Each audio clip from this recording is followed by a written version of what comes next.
Bonjour et bienvenue sur Isobourse. Vendredi 23 avril 2021, l'indice CAC 40 a terminé la semaine sur une baisse hebdomadaire de 0,46% à 6257 points, portant son gain à 12,73% depuis le début d'année 2021. Alors la bourse de Paris a marqué le pas cette semaine après 3 semaines de hausse ininterrompue. Portées par de bonnes publications, les grandes capitalisations françaises se sont toutefois mieux comportées que les petites et moyennes capitalisations. Malgré cette pause, il n'y a pas de changement pour l'indice CAC 40 qui reste bien orienté à moyen terme depuis le signal Isobourse validé en janvier 2021.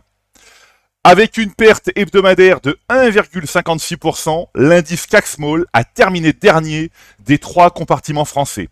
Le baromètre des petites valeurs françaises reste tout de même le meilleur élève de la Bourse de Paris avec son gain de 14,35% depuis début 2021.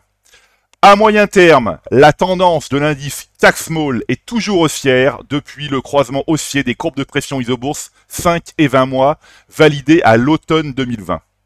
À court terme, le rapprochement des courbes de pression Isobourse 5 et 20 semaines pourrait amener de l'hésitation, voire de la volatilité sur les petites valeurs après plusieurs semaines de progression.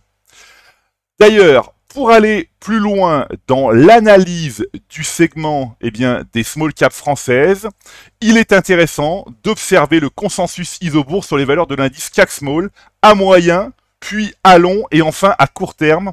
Alors justement, à moyen terme, même s'il s'aplatit, le consensus Isobourse du CAC Small est toujours très vert, avec plus de 80% d'actions haussières. À long terme, maintenant, le consensus Isobourse du CAC Small débute son entrée dans le vert avec près de 60% d'actions qui évoluent ou sont en train d'entrer dans une phase haussière.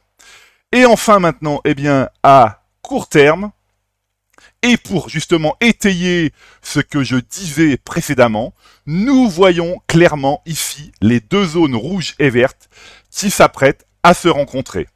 Il n'est donc pas impossible que la consolidation se prolonge sur les petites valeurs. Jetons maintenant un œil au CAC 40. Alors, tout d'abord, effectivement, à moyen terme, où là, on voit que 80% des valeurs sont haussières sur le CAC 40. Mais à l'inverse des petites valeurs, l'analyse à court terme des large caps montre que le vert est toujours très dominant. Il est possible que la rotation de certaines petites valeurs au profit des grandes soit en marche.